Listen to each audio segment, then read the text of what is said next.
ما وقتی که در ایام پیریشان در سالهای آخری حیاتشان با او کس واخوری کردیم، او کس درباره حرمت پدر و مادر سخن کردن به ما. گفتند شاگردان عزیز، همه وقت پدر و مادر را حرمت بکنید که آنها در جنت شما هستند.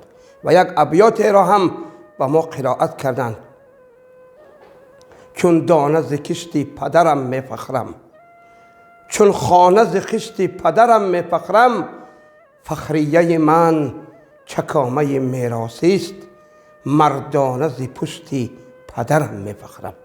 امروز در بین جامعه که ما فرزانه پدرها هستیم، مادرانمان هستیم، به مادرانمان خطاب کرده گفتند فرزندای عزیز، جنت، دو دری جنت برای فرزندی که امروز پدر و مادر در قید حیات هستند برای فرزند گشاده است.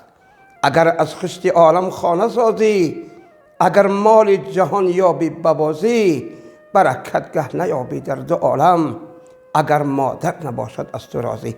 این ابیات، این سخنان استاد برای ما امروز درس عبرت است که ما یاد آن کس را میکنیم